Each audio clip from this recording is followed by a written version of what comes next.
भक्ति यदि आप कर रहे हो और भक्ति में यदि आपका प्रेम नहीं है तो आपको भगवान की प्राप्ति नहीं हो सकती महाराज।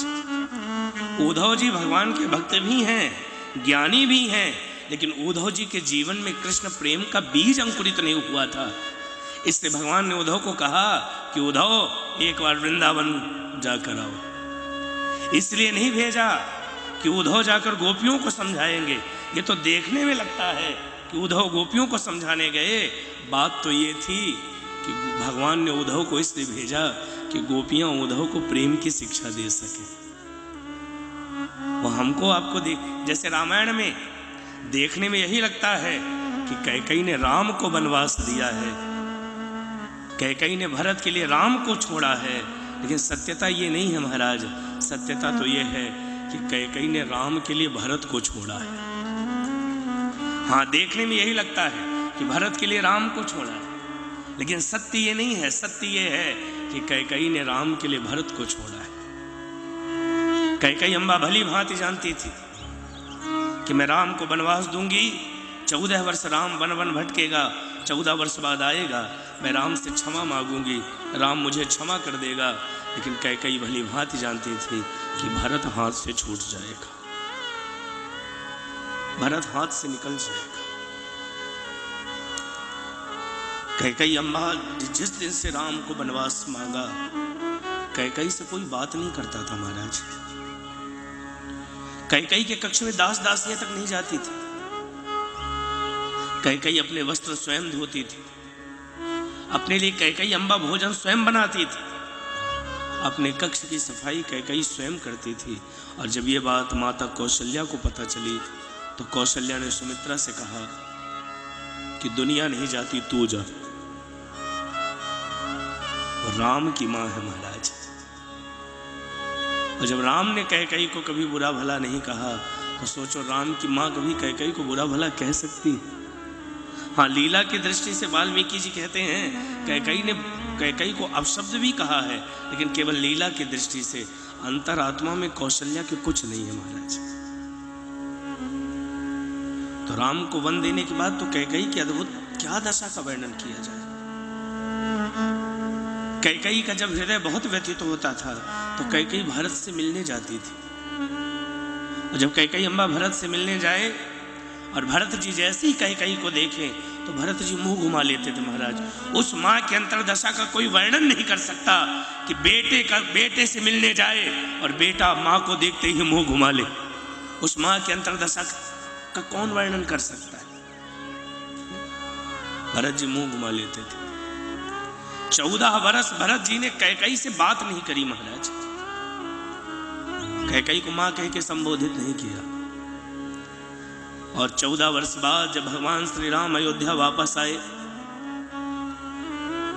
जो सिंहासन राम जी के लिए 14 वर्ष से खाली था, उस सिंहासन पर भगवान राम जैसे ही पधारे, जैसे ही राम जी विराजे, राम राज्य की स्थापना हुई।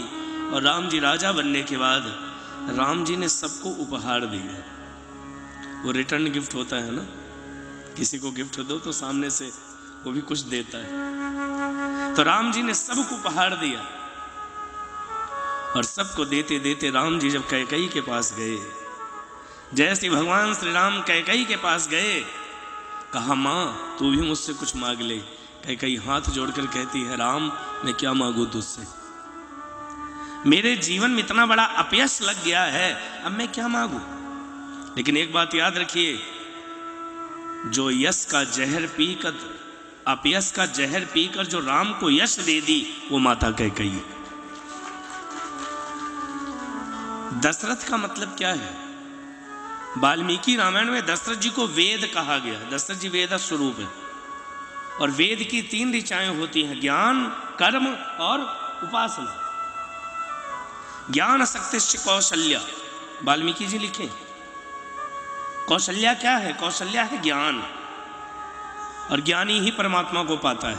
इससे कौशल्या के घर में आए राम जी। ज्ञान शक्तिश्च कौशल्या, कौशल्या है ज्ञान, सुमित्रा है उपासना।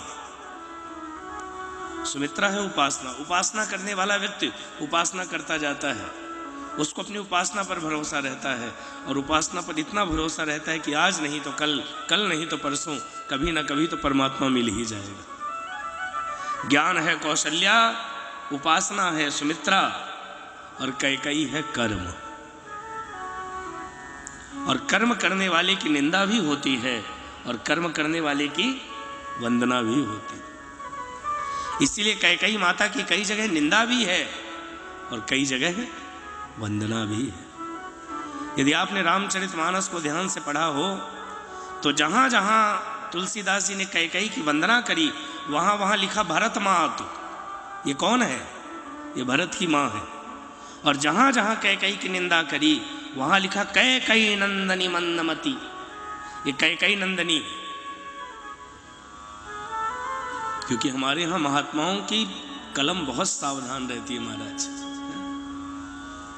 जिसने अपयश का विष पीकर राम को यश दे दिया, वो माता कैकेयी है। राम जी ने कहा, मां तो कुछ मांग, क्या चाहिए तुझे?